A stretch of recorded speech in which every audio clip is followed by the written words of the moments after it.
Greetings, fellow galactic enthusiasts. Today we're setting off once again on a trek through the unending and enigmatic world of Star Wars. We'll be exploring the mysterious world of the Sith right from their origins in the ancient homeworld of Korriban. For years we've been hooked by the Sith Order, whose dark use of the Force exemplified the epitome of evil ambitions. But what about the species who were born into the darkness? For centuries, Korriban, a dark planet awash with shadows, has been surrounded by mystery and intrigue, and has played a key role in giving the Sith their edge over the rest of the galaxy. In this video, we will delve into the origins of the Sith people and take a peek at their biological peculiarities and how the dark side of the Force interplays with them. In addition, we'll dive deep into the dim cracks of Korriban, a place where past Sith Lords' ghosts still reside and where Sith culture began. So prepare to embrace the shadows and uncover the mysteries of the Sith species on Korriban. The Force awaits us, and our journey begins now. Before we go into our explanation, we have a very small request. If you like our content, please support us by subscribing to our channel. This is a small click for you, but for us it means a lot. Thank you, and let's begin.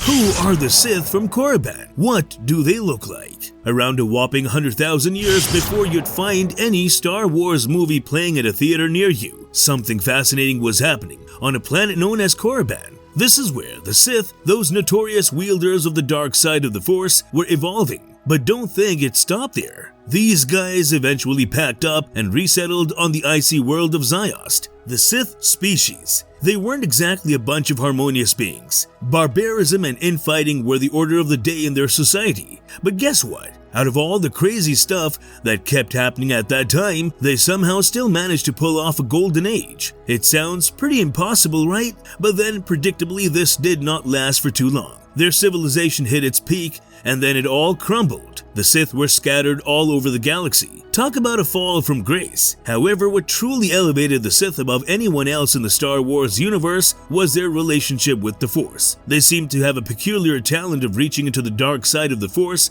quicker than anyone else. It was almost like they had a hotline to the Force's darker, edgier side. The result? They could do some seriously impressive stuff that'd make any Jedi green with envy. And that's not all. They even had a whole dark side tradition named after them. This tradition carried their name and was a mix of ancient Sith species customs, science, and good old-fashioned magic. The Sith species has been through quite a few eras over time. However, this is how their infamous legacy began. The galaxy may curse them for time immemorial, but one thing is for sure, they sure knew how to leave their mark. So let's talk about the physiology of the Sith, those fierce and proud humanoids who called Korriban their home sweet home. They're located in the Horused system, which is in the super remote part of the galaxy known as the Stygian Caldera. First off, their skin, red, and not just any red. It gets darker as they grow up. However, some of them still maintain a little pink in their skin once they've gotten all old and mature. They too have variety in the species. That too in so many different ways. Now let's get to the intimidating part. Their faces. Imagine a predator all sharp and fierce, and blend that with a human. That's what you get with the Sith. They've got these cheek tendrils hanging from their cheeks down to their jaws, which twitch and move in ways that express their emotions among their species. But hold on, there's more. Bone spurs, like pointy accessories, are scattered all over their bodies. Claws on their hands and feet. Check. Pointed teeth and tiny horns? Yep, they've got those too. And their eyes, glowing yellow and peeking out from under cartilaginous eyebrow stalks. Some of them have long, bony chins, others not so much. It's like a little diversity party where everyone's got their own style. And when it comes to fingers and toes, most have 3 clawed digits on each hand and foot, with 2 facing forward and 1 backwards. But of course, there are always a few exceptions with 5 digits on each. Oh, and they're commonly left-handed. It seems as if they like to keep things interesting. But what makes these Siths even more extraordinary is their superhuman senses. They can see, hear, and feel stuff way better than your average human. And the Massassi Sith, a unique bunch among them, have hearing so sharp it puts us regular folks to shame despite their tiny ears.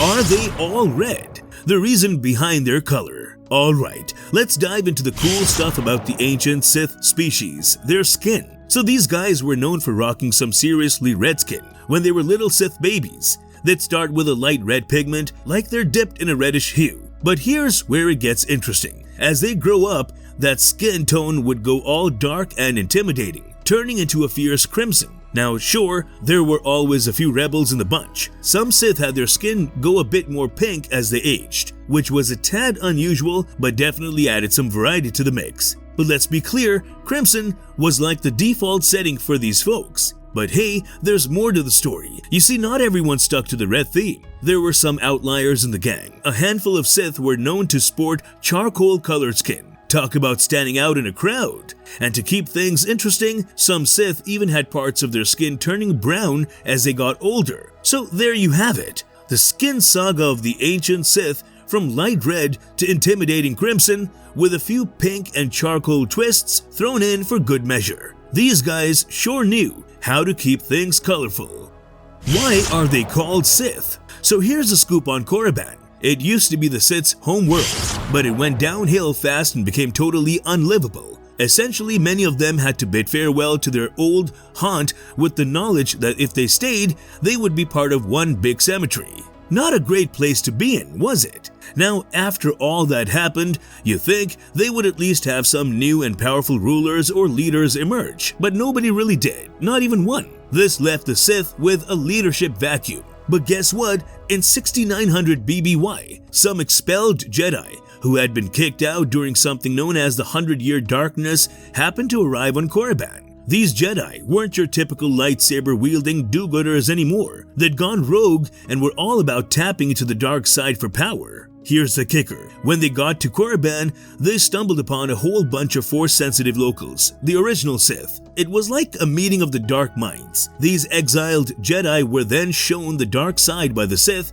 and well, need we say more? Being familiar with the dark side and all, and with their natural link to the Force, you think the Sith would rule over the Jedi, right? Not really. Those dark Jedi had some wild Force abilities and essentially became gods to the Sith. They then proceeded to proclaim themselves as the Dark Lords of the Sith and conquered Korriban. They went all out, building huge palaces and burial sites to honor their fallen Dark Lords. And over time, as they got friendly and even more intimate with the local Sith, the term Sith started to mean not just the original inhabitants, but also their fallen Jedi overlords. Now you think that after all this drama, the Sith species would be completely wiped out, right? Not quite. There were these little isolated groups of Kisai and Massassi still dwelling on the planet. So even though they had been through one hell of a roller coaster ride, the Sith weren't completely wiped off the galactic map just yet. Why do they have tentacles on their face? Why do they have irregular bone spurs? Alright, here's a cool tidbit about those ancient Sith. A bunch of them had these big old tendrils on their faces, one on each side of their mouth, like some sort of dark side mustache. But these tendrils weren't just for show, they were like mood rings for Sith faces. So check this out, if a Sith was feeling all thoughtful and pensive, they'd stroke their right tendril, like when they're deep in thought, plotting their next dark scheme. But those tendrils would slightly curl if they were feeling rejuvenated and on top of the world. It's like they were telling the whole world that they were feeling great. Now picture this, if both tendrils curled, that meant a Sith was in a full-blown joyful mood. They were probably throwing dark side confetti and everything. But oh boy, if a Sith was angry, those tendrils would go all twitchy and quivery. It was like their face was doing a dark dance of intimidation, and sometimes they'd pair it up with a raised eyebrow stalk and a questioning look. Talk about sending mixed signals, right? And that quivering tendril, that was their way of declaring that they were confused as hell. So these Siths not only had the Force on their side, but also some pretty expressive facial tendrils to boot. Here's another quirky thing about the Sith. They were rocking these bone spurs all over their bodies, and by that we mean absolutely everywhere. It was like a surprise party thrown by their skeletons, and the invitations went out randomly. Now, the one consistent spot for these bony surprises was the elbow. Yep, they all had an elbow bone spur, but that was where the predictability ended. These spurs could pop up anywhere else, and by that we mean really just anywhere. Imagine having bony spurs on your knees, your back, or who knows where else. But here's the kicker. Those spurs made them look seriously intimidating. Imagine facing off against someone with these weird, unnatural looking bony bits jutting out all over the place. It'd make anyone think twice about picking a fight. Now the sad part is that as the Sith started mingling with other species, these bone spurs along with their facial tendrils started disappearing. But hey, while they had them, those bony spurs definitely added an extra dose of intimidation to the Sith's dark and mysterious vibe. Why do they drink blood soup? So check this out. In the native culture of the Sith, there was this thing called blood soup. It's not your typical soup though, it's more like a tradition they picked up from a species called the Anzadi. The Sith started slurping down this blood soup after they bumped into the Anzadi, and it became a part of their culture. Now you might wonder why anyone would want to drink something with blood in its name. Well, the Sith believed it was a way to honor their enemies who had met their demise. And here's the twist, even the dark side organizations that adopted the ways of the ancient Sith got in on the blood soup action. Picture members of the Brotherhood of Darkness during the New Sith Wars sitting down to a bowl of this stuff. So basically it's a soup with a dark and twisted history, where sipping it was like a dark side ritual to remember fallen foes. It's not your typical soup and sandwich combo, that's for sure. Why do Sith prefer their left hand? Unraveling the tradition. Here's a quirky fact about the Sith. They had a thing for being left-handed. It's a bit of a mystery why, but it was probably just part of their culture as they evolved as a species. Now the thing is, for a good 1,000 years, the Sith didn't run into any other humanoid species. So to them, being left-handed was just business as usual. It was like their own little lefty club. And here's where it gets interesting. Their signature weapon, the Lanvarok, was made with their left-handed tendencies in mind. So not only did they have the whole dark side thing going on, but they also had a knack for using their left hand like pros. Lefty Sith unite. What are Sith purebloods? Here's a twist in the Sith saga. As their civilization expanded beyond their original stomping grounds, they started bumping into other humanoid species across the galaxy. And you know what happens when different species meet? Sometimes sparks fly. Over time, the Sith began mixing and mingling with these other species, and that's when things got interesting, especially after those human exiles showed up on Korriban in 6900 BBY, and that was a game changer. The Sith and these newcomers started getting very friendly, and generations down the line, the original Sith species became a bit of a genetic mashup with some human thrown in there. Eventually, this whole interbreeding thing led to the extinction of the pure Sith species. It was like the end of an era, with no more creatures carrying on the pure Sith bloodline. But here's where it gets even juicier. As the Sith culture evolved into the Sith Order, some Sith started claiming that they were the real deal, the purebloods. They boasted that they had no heritage outside of the Sith species, making them feel incredibly superior. Having that original Sith blood became a source of pride among them, and they coined the term Sith pureblood to show off their pure lineage. But here's the catch. When Star Wars started, the Sith purebloods had been gone for millennia. At that point in time, the Sith gene, well, it was somewhat of a myth, something you told children to scare them and make them behave.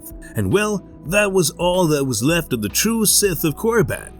Can Sith and humans cross the line, exploring interbreeding possibilities? Alright, let's unravel the tale of what happened when the human Dark Jedi joined forces with the Sith. So after the thing called the 100-Year Darkness from 7000 to 6900 BBY, these human Dark Jedi showed up in Sith territory. And guess what? They started mixing and mingling with the Sith. For nearly 2,000 years, it was like a genetic experiment. Superstition, loyalty, and sympathy were slowly bred out, and instead they favored qualities like cunning, ambition, and a solid connection to the Force. It was like evolution at warp speed, shaping the Sith society over the centuries. As time rolled on, those pure-blooded Sith started to fade away, especially in the Sith Empire. By the time the Great Hyperspace War hit in 5000 BBY, there were only a handful of pure-blooded Sith left, jumped to 44 ABY, and it was believed that the true Sith species in the Empire had gone extinct due to all the interbreeding. By 3642 BBY, a whopping 97.8% of the Sith Empire's population had some Sith ancestry, but it was often too diluted to really show itself. The characteristics you got depended on how much Dark Jedi or Sith blood you had in you. Now during the Great Hyperspace War, most Sith in the Empire looked mostly Sithish. They had the red skin, those cheek tendrils, though shorter than the pure Sith, and glowing yellow eyes. Oh, and they often had 4 digits on each hand. But here's where it gets wild. There were a few who leaned more towards the dark Jedi side of things. They looked more human, with 5 fingers on each hand and none of those eyebrow ridges or bone spurs. Still, they kept some Sith traits like red skin and Force sensitivity. And then there were some hybrid Sith who barely showed any Sith characteristics, maybe just the red skin and a knack for the Force. It was like they were the ultimate mix and match combo. By this point, those so-called Sith purebloods were still a very far cry from the original Sith species. To be a pure blood, you had to retain enough traits from the original species to be visually recognizable. As they got older, these purebloods started showing signs of age, like wrinkles, paler skin, and age spots. Even their cheek tendrils began to wither with time. Some weren't Force sensitive, which hardly ever happened back then with their ancestors. Thus, that's how we arrived at the mishmash galaxy of creatures sporting Sith DNA. Are they immortal? Alright, now let's discuss the Sith and their secret aspiration for eternal life. Look, you know as well as we do that they were all vying for immortality. But unfortunately for them, most humanoids really didn't differ that much in terms of lifespan from the Sith. Despite being spry and agile in their old age, most Sith didn't make it past the century mark. Yup, they usually capped out at around 100 years. But hey, there's always an exception to the rule, right? Enter Darth Plagueis, the guy who decided to make immortality his life's mission. He managed to stretch his existence to about 115 years, which was no small feat. Unfortunately, his apprentice had other plans, and that's how his story ended. Now here's a twist. Plagueis was more interested in helping others live longer than himself. Talk about selflessness, right? So while the Sith may not have found the secret to eternal life, they sure didn't stop trying, and Plagueis came the closest to cracking the code.